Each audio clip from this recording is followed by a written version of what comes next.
Jim. He's dead. Hello and welcome to Improv Autopsy. I'm your host, Stephen Cadwell. This is part 2 of my interview with Improductions mastermind and improvised mariachi songmaker and international improv maven, Nelson Velazquez. I'll drop some info in the show notes on how to get a hold of Nelson, which you should do, as well as how to get a hold of me for interview requests or leads or any questions or comments you may have.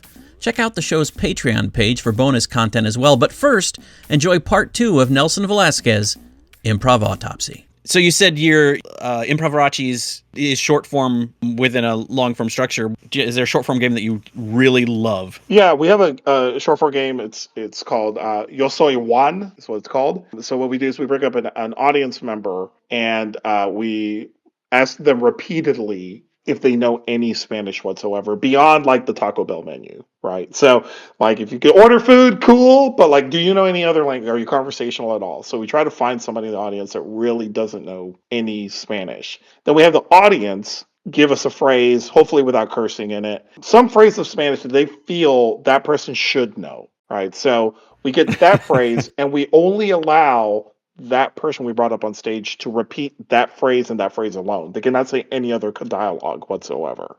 So we improvise a scene where the two improviachis are with them. They're doing the scene, and based on the reactions, you kind of understand what they're trying to say. It's kind of a gibberish exercise-ish kind of thing. Yeah. Spanish speakers are dying because the words that they're saying do not match whatever it is that they're whatever their meaning, right? Whatever the intention is behind the words. And then they'll go into song, and the only thing they can sing is that Spanish phrase as well. So really try to it's a lot of fun because it's like everybody gets to enjoy. They can enjoy the pandemonium that's going on with that audience member, like the things that they're freaking out about.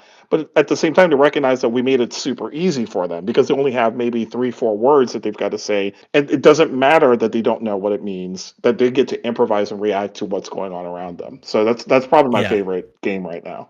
How much of that show in particular, Improviachis, is Spanish? I would say 2%. 2% oh, okay, of that's it. Yeah, like most of it is in English. We'll do Spanglish for the most part. Sure. Yeah. In the scene, like in between the scenes and the banter that we do. And we talk a lot on stage between games. There's a lot of banter that goes on, but vast majority of it is in English.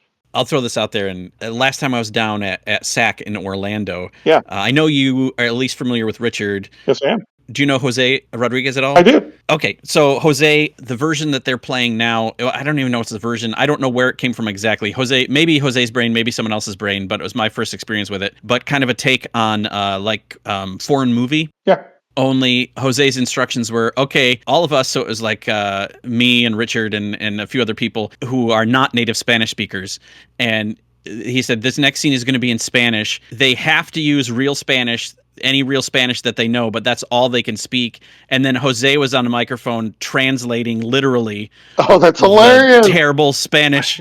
I love it. And then if it was something that was a dish or something or didn't have a translation, he would just explain what it was. So if it was like chilaquiles or something, he would just explain, that it's a food, it's a dish, and explain what it is and yada yada. That's brilliant. Yeah, and it was a lot of fun. So that's why I wondered if you were doing that much Spanish, how much Spanish you were doing.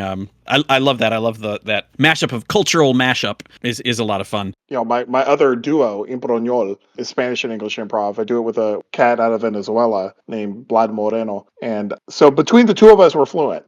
And we really kind of play on that. Right, of like, my Spanish is not nearly as wonderful as it could be, and his English isn't either. So it gives us a certain charm, but we don't ever translate what we talk about. Yeah. Like, we don't ever translate it. And I think it might be fun to see, like, what would happen if we actually did that? Like, translate what I say in Spanish into English and then what he says in Spanish into, or whatever, vice versa, whatever it is, right? Whatever opposite we go. Like, having someone translate it on both sides. I think that would be hilarious to watch. Yeah, that sounds fun to me. Yeah. Is there a short form game that you hate? Yeah, I mean, there's none that I hate.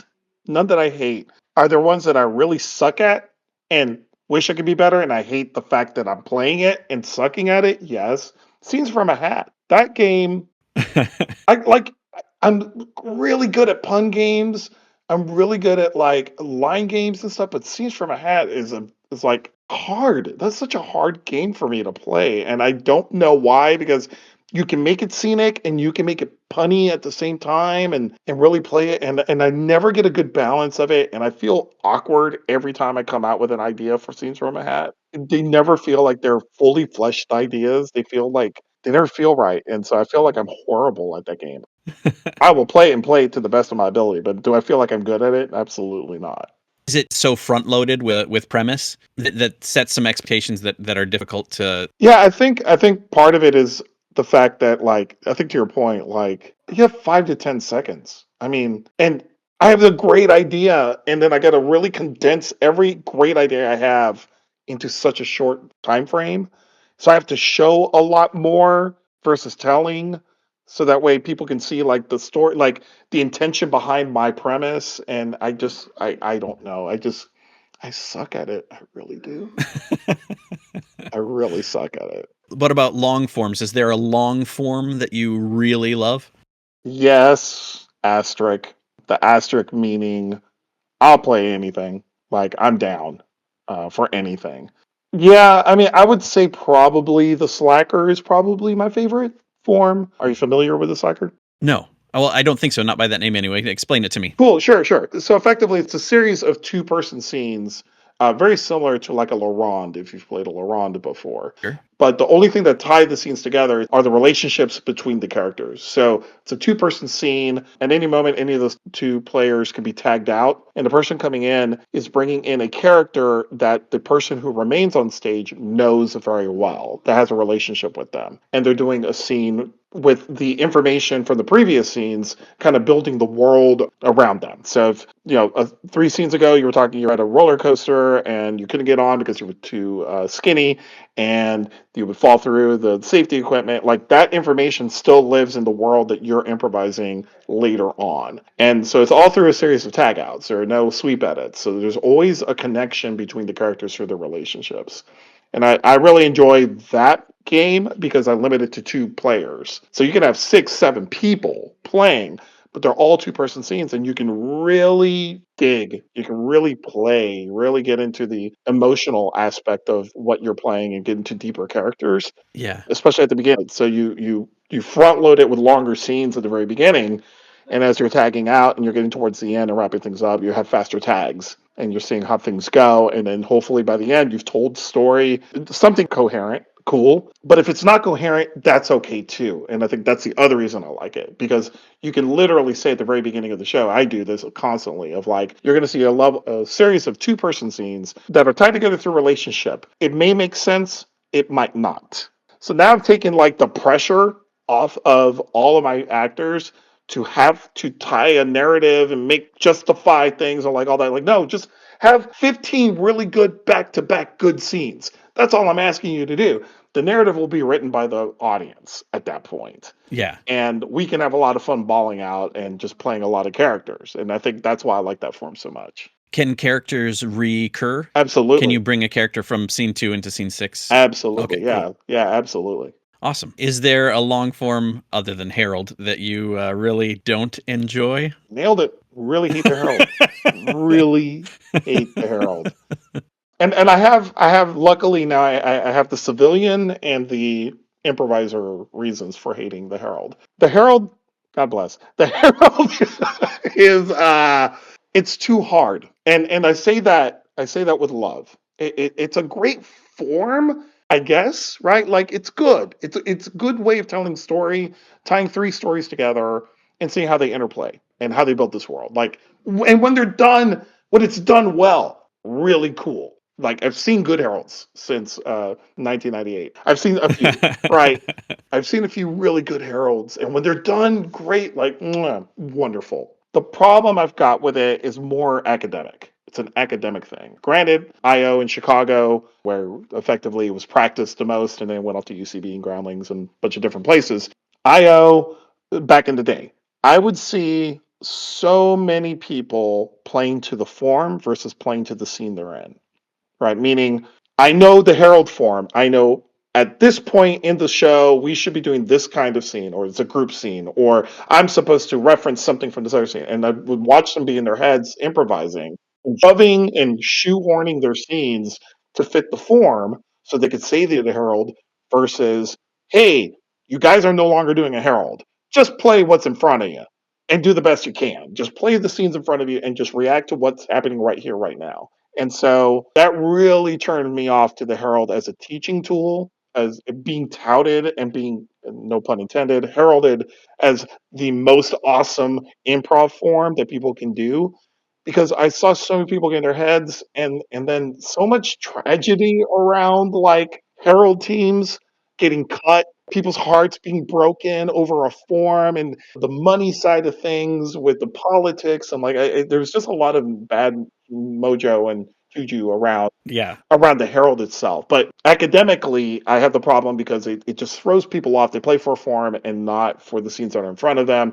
And then politically, like all the aftermath that hasn't happened recently, obviously after the pandemic, things have changed. But pre-pandemic, a lot of that sticks with me of just like how people kind of became culty about loving this form to an nth degree and then getting cut or something happening in the Herald that they didn't expect and then feeling as if they were failures. And I'm like, this form isn't all that great. It's very rare I ever saw it done well, and let alone here you are judging your entire career because you got cut from a Herald team. Come on, like, let's go. Did you go through the IO program as well then? No, and that's the best part of my fantastic viewpoint of it. I never went through it. Did I do heralds? Yeah, absolutely did heralds. Did I learn from the same people who taught heralds? Yeah, absolutely I did. But no, I didn't go through IO. And maybe that makes me super ignorant and not qualified to have an opinion on it. But I don't think so. I've seen it and done it, and I'm like, there are forms that are much friendlier to put on good theater than that form. Yeah. I'll throw this out there to heap onto your pyre. I went through the IO program, and I don't know when it was that I became aware of this, but the type of herald you ended up doing later was very dependent on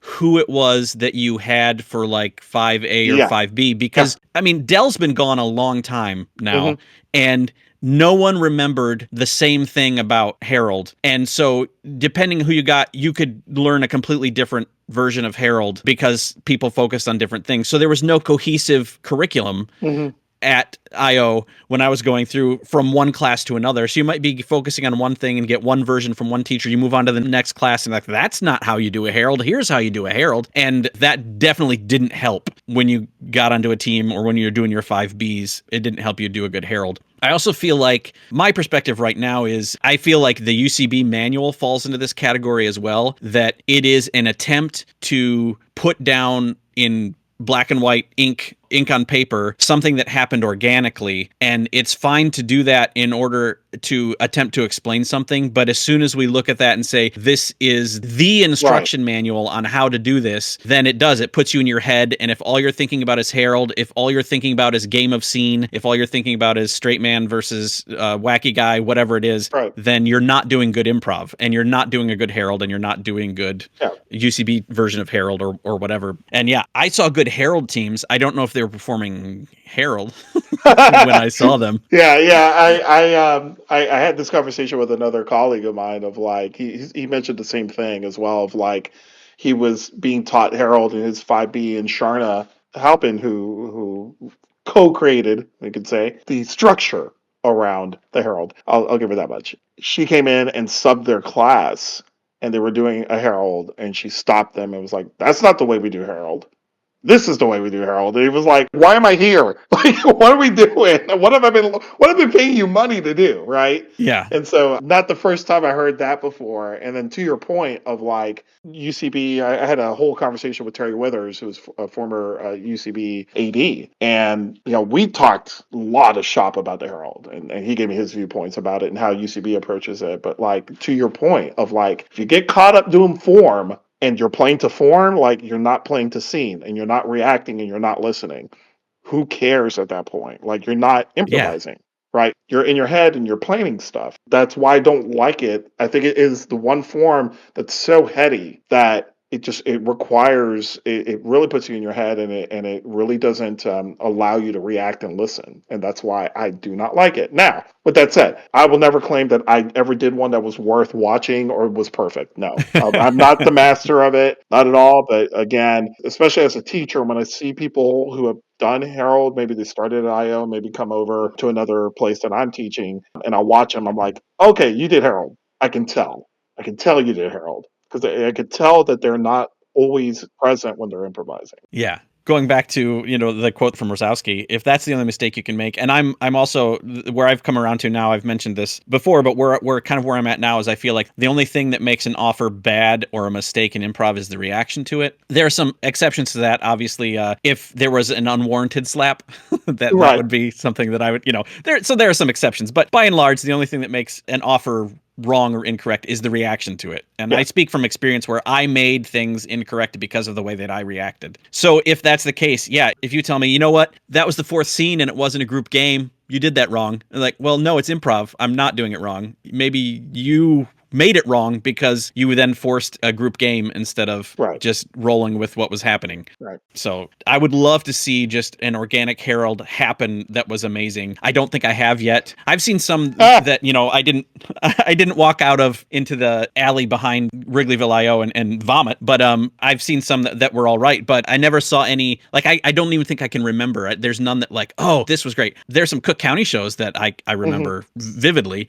There's part of a TJ and Dave show that my wife and I still quote to each other every now and again. There's an improv Shakespeare song that's been stuck in my head for decades, but I can't think of, oh, you know what? That group scene that Michael Pizza did, that was pretty amazing. Right. That was some killer improv. Yeah, When they all pulled down their pants and mooned the audience or whatever. So classic, Michael. The first one that I remember seeing that was really good, and I know this is going to sound a bit biased, was by the group Heraldo, which was their Spanish Herald team. They did a Herald completely in Spanish. They pulled off at least 2, 3 really good Heralds. Like, I was blown away with how good those Heralds were. And I was like, God bless. Like, does it just take a language change for it to happen? I don't know. Those were like those are the ones I remember. Whenever I think of Harold, a good one, I always mention their name. Yeah. I actually got to perform with them once, if I'm not mistaken. At least, well, maybe a couple times. I got to perform a couple of Heralds with them, and I don't remember them being disasters. Oh, I was going to say, are those the shows you're remembering, Nelson, that were really good Heralds, are the ones that you were in? Maybe. No, it definitely wasn't in the cast for those two. In terms of any, none that you've been on, but teams that you've seen, is there an improv show or improv moment that really sticks in your mind? It's like, that was amazing. Doesn't have to be the whole show, just Okay. Yes, there's a moment. It's not 100% improv, though. It's sketch. That's okay. Does that count? Sure. Okay. Let's hear it. So there was this moment where Chicago Sketch Fest was still active, and it was Sean Cusick and Dave Arlakis. Arlakis and Cusick was the name of the group. So Arlakis and Cusick were performing at the Chicago Sketch Fest, and they did a 45-minute show. Salsation was a part of Sketch Fest that day, so it came in early to go watch, a show before we went up on stage. And it was so good, I quit improv that night. It was so, I still am angry as to how good it was. I'm angry. They were so good. Like, brilliantly acted, perfect punchlines, perfect blackouts. Every sketch was phenomenal. And I felt so defeated that I quit improv that night. And they would walk out of the stage or the side door, right? So that we could rotate and rotate the room. And I'm standing out there with my arms folded and I'm just like looking at them. And Sean Cusick comes up to me. He's like, "So what'd you think?" And I could just look at him and say, "Fuck. Fuck. Just fuck." And I couldn't stop saying fuck the whole time. And I said, "That was so good. I don't even know why I'm trying. Why am I trying? What? I can never do that. Like, I will never be able." And they were very humble and very gracious and awkward. It was an awkward situation because I was genuinely angry, not at them, but just angry that I couldn't even touch what they were doing. Like, angry at myself more than anything else. And I quit improv till about midnight. And then finally I was like, "Okay, I'll do it again because yeah, I got a show tomorrow." But I sincerely was like, there was no hope for me at that point. And then, it was again a learning moment for it where I went, first of all, get over yourself, Nelson. Second of all, of like, I don't need to be Cusack and Erlagus, right? I don't need to be Right, right, like, I need to be Nelson. I need to have my own right. voice and my own approach. And don't try to be TJ and Dave. Just be N and V, and you'll be good to go. And so, Yeah. but man, I quit though. I sincerely quit improv after watching that show. Yeah. All right, so switching gears a little bit, then my Proustian questionnaire. Yeah, sure. Nelson, how do you get into the proper headspace to play? For me, it's literally working my body and my mind. So again, big proponent for using physicality in action, especially when I go up on stage. So I do a lot of stretching, a lot of movement exercises. So marrying different animals or animal physicality, different character physicality, and then definitely I'm about rapping, old school hip hop, 77 to about 92. So I'll throw on a track and I'll get in front of a mirror and I'll start doing my raps. Start doing the raps. Yeah. All right, cool. Get into that MC mind space of like, I've got the energy. I'm the dopest person who's out there. I'm going to go kill this show. And those three put together, and of course, connecting with my ensemble, if I'm playing with an ensemble that night, connecting with them, definitely having a movement piece to it and having a brain piece of connection with it is really important to me. And that lasts anywhere from 15 to 20 minutes, maybe. That much time for me to finally be ready to go out and hit the stage and rock the crowd. Is there a role for any warm-ups in that Yeah, time? absolutely. Yeah. One of my favorite warm ups. It's a game called One Line, Two Scenes.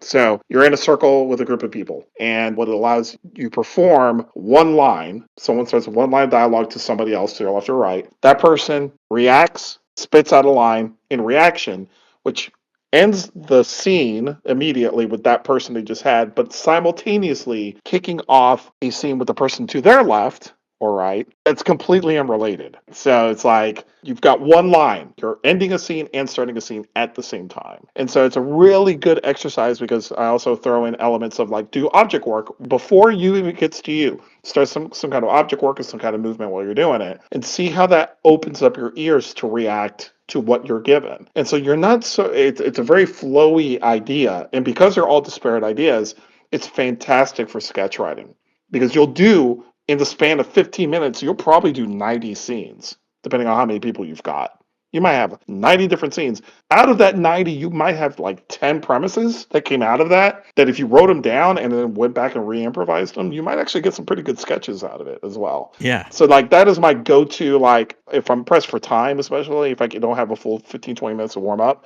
that if I'm pressed for time and I need to connect and we need to do something physical and we got to be heady, that is the perfect exercise for me to do. I love it. I have not encountered that one before. I'm stealing it. Please. Nelson, what is your favorite get for? Location. Location is my favorite. And especially when there people are like, Paris! And I'm like, cool, where in Paris? The Louvre. Okay, cool. Where in the Louvre? Can we get smaller?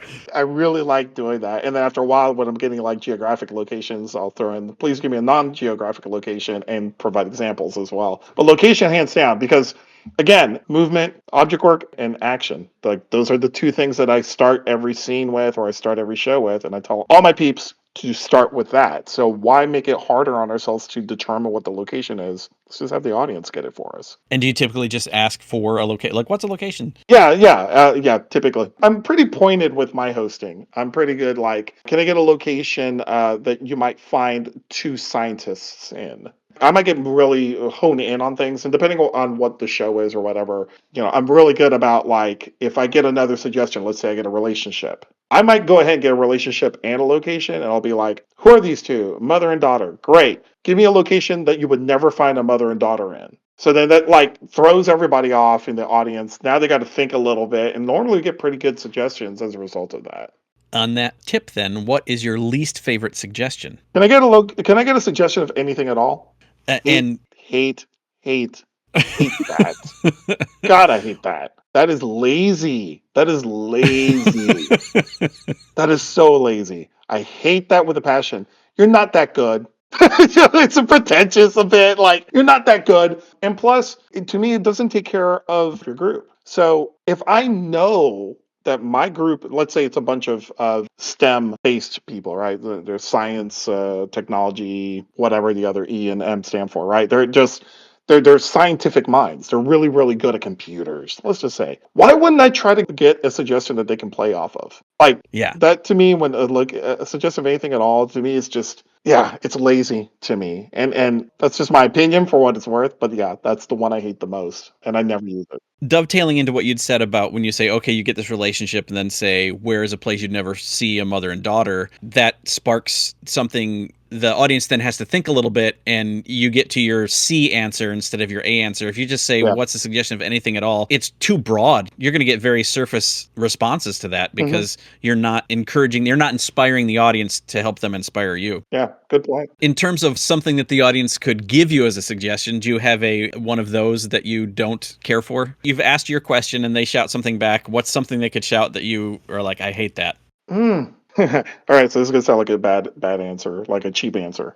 I tend to judge people's suggestions kind of based on geography and location, meaning where are we standing in at this moment. So there are certain things I would never accept in Chicago that I might accept in Crown Point, Indiana, or in Houston, Texas. So there, for me, again, I made this whole thing about I try not to tell you what's funny and what's appropriate, what isn't. There are certain things that you can say. There's certain things you can't say, but there's a time and a place for all those, right? So in Chicago, I'm not gonna take, let's say, a Latinx because that's easier. I'm probably not gonna take a Latinx based suggestion that's really racially charged. Whereas maybe in Texas, I might. I just wouldn't do that. And depending on, and it could literally be I'm on the north side of Chicago versus the south side of Chicago. That can influence what kind of suggestions I take and what kind of suggestions I don't take. So again, know your audience, know your group, know yourself. Those three things always play into my suggestion getting at any given time. There are a lot of things I've heard over 20 years that a lot of that I've taken. People are like, I can't believe you took that. But I think it's also, again, with those three rules, I'm not going to take a suggestion I don't think we can improvise or do well in. So if you're like World War II, veteran, and I'm in a group of, I don't know, 80-year-old people, and we have no connection to World War II, I'm probably not going to play that at that point. So knowing my crew, give me a Gen X one, yeah, we'll tear it up. Like we know what's going on with that. So it's not a definitive answer, unfortunately. It's just more of just like, it depends, but mostly on location for me. I'm a lot more stringent on my suggestions to Chicago than I'll be in Podunk, Indiana. Yeah. If you get one that you're not going to take, do you have a favorite method to burn it? Introducing it, sure. Like in the introduction, I'll burn it and say, get a Starbucks bathroom or a Starbucks bathroom or a Starbucks bathroom. I'm also a big fan of not even acknowledging the fact I didn't take it. So my favorite way of doing it is I'll get a bunch of suggestions. Can I please get a location that you might find to mariachis? Okay, Home Depot, jail, cool. And I'll get a bunch of suggestions. I'll literally be like, I heard Niagara Falls. And I, as host, I am a god on stage. You paid money to come see me, as far as I'm concerned. I get to do what I want. Now, does it kind of burn political capital with my audience? Yeah, it does. Because you're not taking our suggestions. But if they're that kind of audience, maybe that wasn't the right show for them to be at or the right show for us to have done, right? Like, I kind of see it that way. Yeah. So ignoring people is my favorite way of just being a host and taking it by the reins and saying, this is what we're going to do. And again, I want to take care of my actors. Do they have good suggestions that they can play and shine? And do you just then patiently wait for more offers to come, or do you say, yeah, keep them coming, keep it coming? It's going to change. In the last couple of years, it's changed a bit. It's now like I will point at people when they say things, when I take them, and I'll be like, that's good. What else? That's good. What else? So I acknowledge the fact that I heard it, but I'm not taking it at this point. But I'm not like, I don't beg. Yeah. I don't beg. If they run out of ideas, I got one. Let's just go. And we're good to go. Awesome. Describe your onstage persona. How is onstage Nelson different than real life Nelson, if there's a difference? I would say that onstage Nelson is a lot more ego and bravado than offstage Nelson. Don't get me wrong. Got an ego offstage as well. I do. I do. It's something I try to push down so much in my daily life. But yeah, I live with the idea of, again, when I'm on stage, I'm a god. I'm doing something you cannot do, which is me on stage. And you pay to come see me. And that means something. And I, if you've ever watched me improvise, I normally dress up very nicely. Like I'm normally wearing a suit or a tie or something. Like I really kind of remind you, I'm a performer. I'm doing art right here, right now. When I'm off stage, man, I'm just as insecure and vulnerable, just like everybody else is, right? Maybe more so because I'm an actor, right? But yeah, off stage, I'm not a god. I'm in control of what I do, but definitely much more open and manipulative off stage sometimes, right? Like like I got to negotiate so many different things when I'm off stage, and I think like I've got kids, man, so and a wife and a couple of dogs, so it's like with that, man, like there's no way I could act the way I act on stage when I'm off stage. Like it would not be conducive to the relationships I'm in. So there's a lot of like I'm really second guess myself a lot, and it's much more human when I'm off stage. So on stage you're a god, off stage you have a god complex. There you go. No, that's not how I read that at all. But awesome. What inspires you on stage? Oh, while I'm on stage, man, deep connection, emotional connection. That really turns me on when I'm on stage. That is like it's like theater. Like I'm in it. Like that really draws me in. I remember doing a set with Improductions. 3 people were at that audience. 3 people got to see this masterpiece that we did on their little stage at the Annoyance Theatre, and it was 2 characters that were sent to purgatory, and we were stuck in purgatory. And so every scene started and ended in purgatory. And it was like the only thing that saved us was the emotional connection. And like to this day, I still remember that show. Like it felt like we were really actors and it was us against the world. Yeah. And that's what I seek when I'm on stage. Like Improviachis is kind of a different vibe because it's more comedy. But like when I'm doing a long form or if I'm doing just simple Foursquare, man, can we get that deep? Yeah. Can we get that into each other and really connect over something? That really turns me on. Is there anything that shuts you down or takes you out of it on stage? What takes me out of it sometimes is when actors are clearly going for the joke instead of acting. That really takes me out of it. Like it doesn't make me angry anymore. I used to get very angry about it, but it upsets me because it's so cheap. It's so easy. There are folks who believe that, well, if you're doing improv comedy, you got to bring the comedy, and they want to put the comedy ahead of the improv, right? Or the theater of it. And I'm really much more about finding the comedy through the theater. Just do good theater. If it's dramatic or not. Like it'll be funny just because they're going to write their own story for it. They're going to want to make it funny. So why not let them write it and let's act between us two. So when I got somebody who's like, yuck, yuck, let's do a pun. Okay, like cool. But we missed an opportunity. Was it a strong choice to do that versus trying to chase down the emotional gravitas of what the scene is about? Yeah, I do love a good pun, but I feel like I'm at the point now where I feel I can avoid that low-hanging fruit if the scene has legs. Mhm. I feel like I'm at the point where I can recognize that. And I would definitely... Have you read Born Standing Up, Steve Martin's autobiography? No, just no. I'm going to paraphrase this, but it's a part that really stuck out to me, and this is how I feel about improv as well. But he said it wasn't enough for him to be funny in the moment. He wanted to be funny in the car ride home. What I take that to mean is I would rather the audience leave in awe of what they saw, really impressed by an amazing piece of theater, than saying that was a good time and immediately forgetting what they saw because there's nothing to it. Yeah. So I love that. Yeah, that emotional connection that connects to the audience as well and allows them to potentially leave changed people. That's the power of theater. Like, yes, improv has that. Yes, improv should have that. Yeah, it's very akin to what I tell my students of like, no one's going to talk about the funny fart that you did up on stage. I'm going to be like, hey, do you remember that scene between the guy and the girl that almost got married on the beach? Like, they're going to remember those moments. And, don't get me wrong. I'm not above a fart joke or a poop joke. I'm not above it. I'm perfectly giggle at every one of those. But if I had my choice, I would definitely want to go with something like that. Yeah. Was that the scene where that whale kept farting? That was awesome. In Indiana, that could work, right? But I laugh because it's true. In your estimation, what makes a good scene partner? I'm trying not to sound cliche here. A good scene partner is just somebody who is truly listening and reacting. That to me is it's so basic. It's they're Yeah, reacting honestly and they're listening, and those are the best. Those are the best scene partners. You can't ask for something more than that. absolutely. Okay, if you could do a scene then with anyone alive, who would it be? Selfishly, I would love to do a scene with Wayne Brady.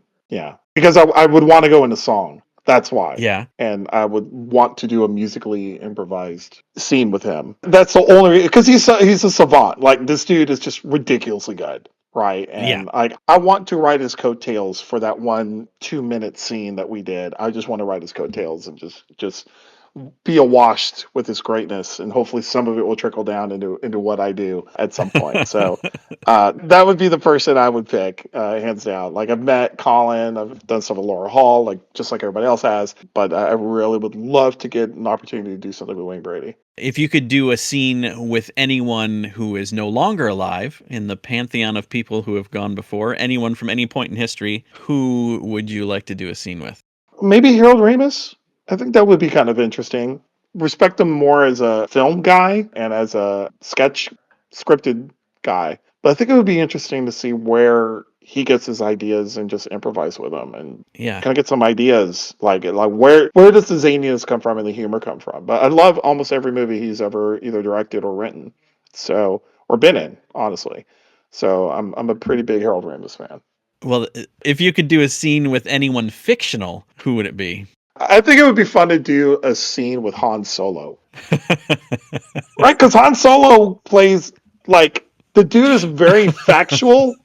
Like he would be a great straight man, right? And I'd be the wacky dude that like we interpret. He already does gibberish really well, interpreting that and making Yeah. scenes come together, right? And he's more than willing to shoot you if you suck. And so I could Yeah. probably take that. Like that'd be some good Very scripting for that. emotive. He's Right, very emotive. Yeah. right. Yeah, and like Excellent choice. I think it's an excellent choice. yeah. Yeah, and then for years the question would be, did Han or Nelson shoot first? We do Exactly. not know. Yeah. Who cracked wise first? I don't know. Do you have any advice that you would give to your younger self? Yeah, it's the same advice, and this is the cliche, man. This is a cliche. This is the advice I give my students now. It's so cliche, and I kind of hate myself that it took so long for me to learn this, and I wish I'd learned it, and I wish I'd listened to my elders because we've all heard this before. Enjoy the path, not the destination, or smell the roses is another way of saying that. I wish I had instead of being so hyper focused on making it, whatever it was Yeah. at the point, there were lots of opportunities that I probably missed and I didn't enjoy what I was doing because I was so fixated on the destination of where I wanted to be. And then once I got there, I wasn't satisfied. And over the years, age helps and experience helps. But I'd say over the last 10 years, it's been a lot more about I ain't doing it if it ain't fun. And that's what I told myself when I first started this. But I didn't, I got caught up in ego and bravado early on. And I kind of wish that like I had held on to just if it's fun and you're enjoying it, enjoy it while it lasts. Don't worry so much about the destination. If it's meant, your path will be different than everybody else's. And if that's the way it needs to be, at least you should enjoy it while you're doing it. It might take you 20 years before you get onto the Improv Autopsy podcast, right? Might be 20 Yeah, years yeah. before you get on there, but like enjoy the fact that, it took 20 years. That's 20 years of enjoyment that you could have before you get there. And when I see my 1 through 5 students, when I run into those personalities of like, what can I do to get better? What can I do? Just give me hard notes. I want just tear me apart. And I'm like, bro, like enjoy you're exactly where you need to be. You need to slow down and really take assessment of where you were week 1 versus week 7. What does that look like? Where are you at? Did you enjoy it? Did you have fun? Like, really take account for it. And I would say, if you're new to improv, like, really take account of everything you do. Journal everything that you've done so that you can look back on it and really see physically where you came from and where you're at now. And did you enjoy it? And please do enjoy it while you're at it. So you're saying you wouldn't trade this last year of experience you've had for 6 months in Boatco? I'm so grateful I never did Boko. I don't think I would have survived. I think I would have been fired. I would have been fired, man. I would have hated it in hindsight. So yeah, I will take what I've gotten so far. And what's ironic is like I did a corporate gig with a bunch of folks who had done Bocos and had done Tourcos, and we're sitting around. And I never did any of that stuff officially with the Second City. So we're sitting around and we're sharing war stories about things that happen on gigs. And they're telling me all these stories, and I recognized really quickly, hey, I did almost all those same things somewhere else.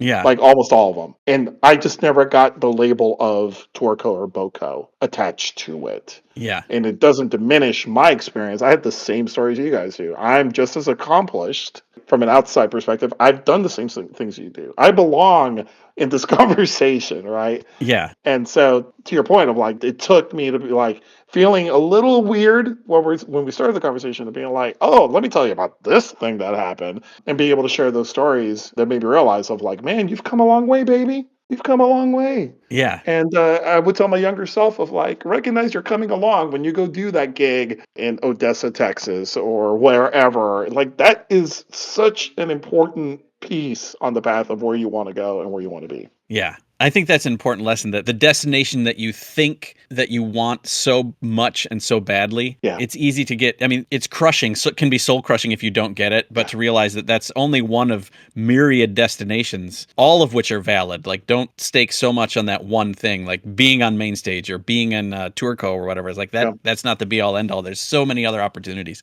Do you have a favorite type of character that you play? Yeah.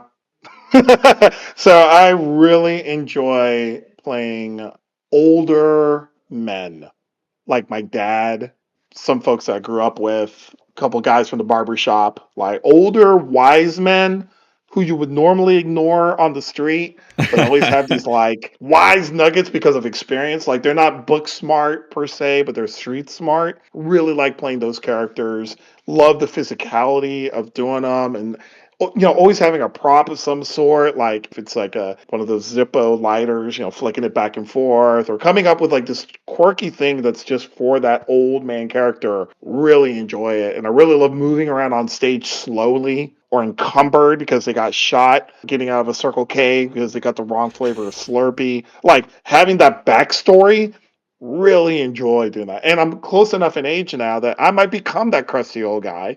And then we're no longer having to improvise as much.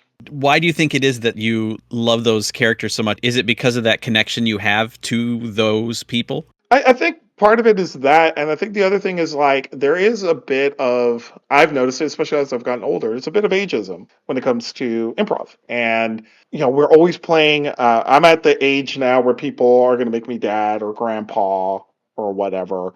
And it's always an auxiliary character. It's not a character with a lot of, it's a status setting character, and it's like a secondary character to the young ones that are talking at some point. And I really like having kind of flipping that on its own head and just being like, yeah, I am the older person, and I've got wisdom, and I've got status, and I've got power. And Yeah. what are you going to do? How are you going to react to that? Right? Yeah. So I think that's what attracts me to playing these older characters. There's nothing worse to me watching somebody in their 20s trying to give birth. It just irritates me. Irritates me. And again, it's not their fault. Like they're not pregnant. They don't have kids. Like they never went through that whole thing. And I remember that in the back of my head.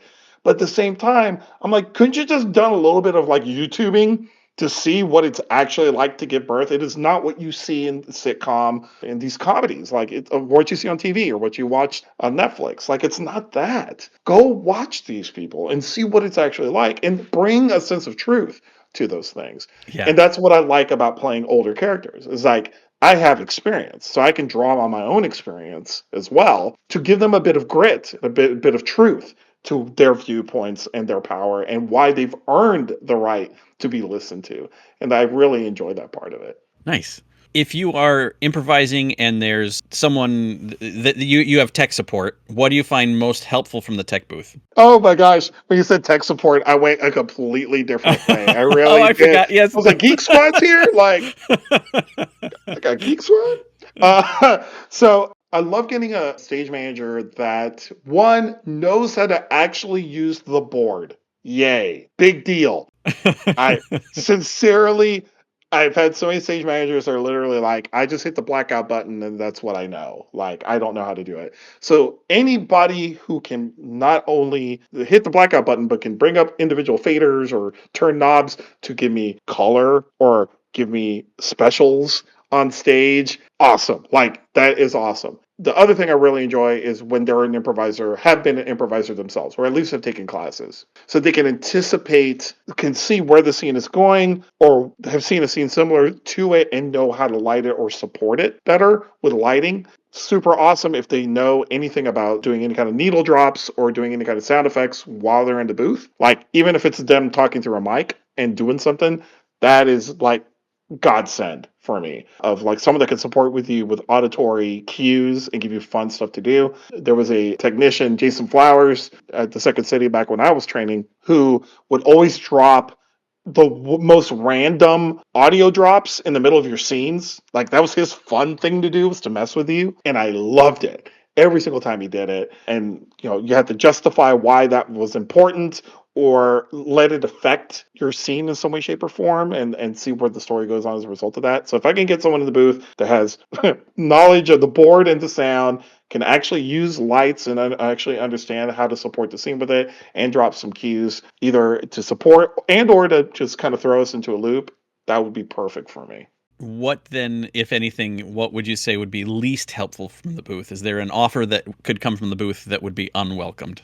Yeah, someone who can't do any of that. No. No, no. So like, I think the offers that some people in the booth will do is like when they're not good on their edits, like they either don't pull on certain things, like if you're editing from the booth, for example, you're doing a series of scenes and you're doing blackouts in between or transition lights or whatever, that they don't have a good sense of editing. I think those are kind of the worst things, and or they're playing to a script, literally like, well, you guys have 15 minutes, you're at minute 13, but the show ended at 11 minutes, Yeah. right? And they have like no awareness that the show was already over and you have it fully lit and the actors are trying to make stall so that they can fill out their time. Like, I've been a part of those situations so many times that just Yeah. drives me insane. So it Yeah. really comes down to editing. Just those that can't edit shouldn't be doing it. Yeah. I agree. Other than laughter, what audience sound do you revel in? Yeah, I don't know if that came out. Gasps is Yeah. my big one. Has it always been that way or just since the slap? Just since this, no, no, it's always been that way. It's always been that way. It also stems from my musician days. So when I write songs, I literally write songs from a production perspective. I don't woodshed a good song from like, I played an acoustic guitar and this is structurally good, and then I'm gonna add stuff to it and make it a real song. I already hear the song in my head. I can hear all the parts going on. So part of that is also, well, since I already know what the song sounds like, I have to make it interesting enough for you to go, what the hell was that? And so I would throw an effect on a guitar, or maybe the vocal would harmonize in a weird partial, or we would end the song in an unexpected chord. So I would throw some what the hell kind of action to what we do. And I like that on stage too, of like when you go, what was that? Right? You may not understand it. It may not be funny even, but like Right. you had a WTF moment. I revel in those moments because then I'm like, means you're paying attention. Means that you're Yeah. invested in what we're doing right here, right Yep. now. Yeah. What is the worst venue you've ever played? Okay. By venue, are you talking about a formal venue or is it just a place that we threw up to do improv in? Whichever. Yeah, you played it. Oh my God. Can I give you two? Absolutely. As many as you want. Uh, so probably the worst one I've ever been in was we did a show in somebody's basement of their building. So it wasn't even their basement; it was a building basement. They had an apartment that had washing machines and dryers in it, and had one single light bulb from in the center of the room that was dimly lit. Did not get any better. No lights, no sound, and a bunch of dilapidated chairs. And we did two or three shows in their basement with tenants coming in and doing their laundry during the show. Awesome. Awesome. Love that. Love that. That was formative. And I'm not above doing those shows again. Like, I'll do those shows if I have to. Like, there's that crunchiness of doing a show. I really miss that sometimes. Probably it's the worst venue, but my God, was it funny. It is the funniest venue, and hopefully I don't ostracize myself from the Northwest Indiana community here. We did a show where it was a club, it was a festival, and we did a show where the stage itself was wood, but it was hollow underneath, and the stage itself was up on stilts. Like, each corner had like a leg, an additional leg. The first act, one of the actors broke one of the legs of one of the pieces of the stage. So the stage was not contiguous. It was 4 different platforms put together. So once he broke that, it became a hazard. They continued playing. No one addressed it. No one stopped the show. They addressed it, and they basically kind of like wobbled on it. And then eventually, at some point, somebody removed that section of the stage so that people would step on it. Then, in the middle of another set, the owners decided to change a light bulb with a long ladder in the middle of their set. So you're doing improv, someone walks in with a long ladder, sticks it on the middle of the stage, goes up and changes a light bulb. Awesome. Then, which is even better, it gets even better. They're doing some improv. My team was the last one to play. They grabbed the couch. It had couches in there. And they stuck it basically up on stage on top of the broken stage that they had, which broke it even more. And there were people sitting on stage, but not really sitting there. And they were interacting with the audience, with the people improvising, but they weren't part of the show. So it was really awkward playing it. So that is probably the worst venue, but man, was it so funny. And it was so funny that I had to excuse myself because I was laughing uncontrollably. I was dying laughing. During 2 of their sets, I couldn't stop laughing. I had to go outside and laugh and come back in. And then when I would witness what I'm watching again, I had to go back outside multiple times just watching it. And we still reference this thing with my group in Northwest Indiana. We still reference that show of like, God, that was the worst thing that we've ever done. Man, was it fun? It was so fun in a bad way, like in a good but bad way. You know what I mean? Like, Yeah, it was yeah. so bad it was good. Like, it was fun, and we ended up winning, being the highlight of that festival. But man, it was like, I love that. I love that show. It still cracks me up. Yeah, you won because obviously you were the best lit. Exactly. They fixed the light bulb. Uh, Yeah. God bless. God bless. And God bless to that venue for putting it together and bringing together a bunch of groups that normally wouldn't improvise together. Yeah. And they did it. They did it once, and kudos. Yeah. We'll leave it at that. There's definitely a feel to like guerrilla improv Yeah. when you're in this space. I mean, minus the washer and dryer, probably that detracts a little bit. But some of those spaces are like, okay, it's kind of a little bit, it's like bar prov is something else. Sometimes that guerrilla improv is borderline something else that's unique to those creepy spaces. Yeah, I remember there was a spot in Chicago called the Shithole, and I did many a show there. It was basically somebody's garage in their backyard that we did improv in, and some of those were some of the best shows we ever did. Like, it was just that guerrilla improv, like crunchy, us against everybody kind of thing. Like, we're doing this for the art, that really can bring out some really good performances. Yeah. When I was there, someone's attic was a space. I almost performed there once, but I don't think anybody else showed up. I was going to cover for someone, and I don't think anybody else showed up, so I don't think we ended up performing. But it was, I think, literally like you were between the rafters. If you took a step to the left, you'd wonk your head. The same with, it was like the attic of someone's house. Yeah. Yeah. Have you seen Monsters U? I have. It's been a minute. Okay, so there's a scene where they meet their fraternity. Mike and Sully are being initiated into this fraternity, and they're wearing robes, and it's all dark, and they're having the seance. And then one of the members' mom comes down with the laundry basket and turns the light on, like doing laundry in the middle of their seance. I mean, that's literally what happened during our show. So I resonated with that scene. Yeah. I love it because it's like, I wonder what they were thinking when they came down. They're like, oh, geez, are they at it again? Like, what is it this week? God, I saw that thing. They did a horrible Chris Farley impression. Jeez. I was just trying to do my laundry. Can't a man do his laundry in peace? What is the best note or the best words of wisdom you've received? Other than enjoy the path. Everybody has their own path. I would say the best advice that I got was from Michael Gilman. Good theater is good theater is good theater. Oh, yeah. That was the best advice I ever got. Playing the scene that's in front of you, just do good scenes. Yeah. Just do good scenes. If you can do good scenes, you can put them together. And as long as they're good, if they're dramatic, if they're funny, it does not matter. People will resonate with it and they'll enjoy it. And I really try to quote Michael as much as possible with my students of like, don't worry about being funny. Don't worry about the mechanics of what you're doing. Like, just do good theater. Let's just strive for that. See where that takes. Yeah. Other side of that coin, what is the least helpful note you've received or that you could conceive of if you've not got one in your history? Be yourself. No, just kidding. Someone's actually given me that response, though. It never works. Yeah. It never works. That's funny. Okay, it is kind of bad advice, but there's also good in it as well. It's kind of like gray Jedi kind of thing. Somebody told me when I was earlier in my improv career, so I'd say year 7, year 8, somewhere around there. And they were like, I wanted to teach. And someone said, you shouldn't start teaching until you've done at least 1,000 shows.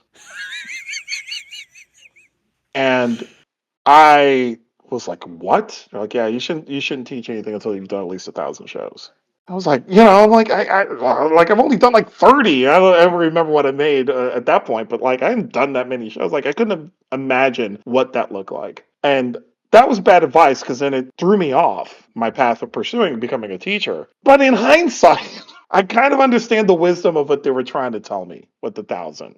Like, I took it literally, should have been more metaphorically. Yeah. You should start teaching it once you have the experience of what it is that you're teaching, I think is what they were trying to tell me. Yeah. If you haven't experienced it, it's going to be difficult for you to have any kind of gravitas or any kind of like credence in what you're delivering to your students. And so I kind of agree with them of like a lot of experience, the more experience you have before you start teaching, the better is probably the way they should have said it. But they were like, it was kind of the way they delivered it to me was bad. Like, 1,000 shows. Like, okay. All right, I guess I better start doing shows now. They said it in the dickiest way possible. Yeah, absolutely. So what you're taking from it is the 1998 Nelson wouldn't be playing the older wise men because that Nelson wouldn't have that experience. Exactly. Yeah. That's right. If there were an Academy Awards for everything improv, what would you be nominated for? Best fall is, I think, was what I would get. I remember, especially in my training, I was really good at falling. Like, that was my thing for a while of like, he's really physical with what he does. And like, I was more than willing to fall on stage. Now, I'll still fall on stage, but I gotta be a little more careful. Best fall though, like, I remember specifically my level 4 show or level D show. We did our musical improv, one musical improv game. And I was the last song or last scene, and I was a gingerbread man, and the other person tore off my arm, and then he tore my head off as well. And as he tore my head off, I fell to the stage, and the lights went out right at that moment. So it looked perfectly choreographed. Like, it really did. So I'm outside, and we're meeting all our loved ones, and everyone was like, oh my God, Nelson, you were so great. That fall? Oh my gosh, that fall that you did was just... oh my God, that was good. I was like, what about the 45 minutes of all the other stuff? Okay, thanks. I'll take the fall. Yeah. And so, like, I'm really good at, like, falling, like, and being physical. So I'm going to go with best fall. How much of that influence is Farley or Chevy? Any of it? None of it. None of it. Just natural. Just natural propensity. I think it really came into form once I started improvising Latin American style and recognizing that there were other styles out there of storytelling, honestly. I think it was just a natural thing for me. And then it really came to the forefront of my mind and what I consider my style now of like oh, The like, physicality. yeah, be physical. Yeah. Like, and you see, there's a lot of, I learned this term recently. I went to St. Augustine, Florida, and Amy Angelilli, who owns Third Space Improv, taught me this. She calls it the 11 scene. So it's one person on stage, another person on stage, and they don't move. And I was like, brilliant. That is brilliant. And I noticed, just as smart as you are, man, like that smart, I'm not that smart. I need to move and tell a story that way. And my brain just isn't able to construct so much wit and so much wonderfulness like other people can. So to show audiences is much better than to tell them. And I think that's where it came from. It's a natural movement thing within me. And then really recognizing how much Latin American storytelling or comedy requires physicality to be there. And I think that influenced me as well. Awesome. Now, are you saying that an 11 scene is bad? Yes. Yeah. Yes. Yeah, Okay. yeah. Bad. Don't like them. Gotcha. For a second there, I thought you were saying, yeah, and then be like, go do an 11 scene. Like, No. No. All right. If you are remembered 100 years from now for something improv related, what do you want it to be? The more passion you bring to this work, the more you get out of it. I'd say that. I would love for people just to remember how passionate I am about this form and how much I have benefited. And again, I feel very privileged to be able to do it and still retain a family and still retain a job and all that stuff. I have my own podcast called Improv Sucks, and it's tongue in cheek, and it's a horrible name for a podcast, to be honest with you, but it's tongue in cheek in the sense of like the thing I hear about improv from the normies out there is like it sucks, like it's not stand up and it's just a bunch of dorks running around on stage. I'm like, well, if it sucks so much, why do I get all this benefit out of it? This is what I get to do. I get to live a certain lifestyle because of this work. And I really, really enjoy it. And I really hope that people can see how passionate I am for it and how much it has influenced my life and made my life for the better. And I'm hoping that they can find their connection with the work in their own way so that they can get the same kind of benefits. Yeah. Amazing. The problem is they've only seen the same heralds that you saw in Exactly. 98. That's why. Yeah. Me and Mick Napier hanging out, watching heralds. It's ridiculous. That's it for part 2 of my interview with Nelson Velazquez, someone you should probably know if you don't already. Find both him and me online, find the show on Patreon for some bonus stuff, and whatever you do, thanks for listening to Improv Autopsy.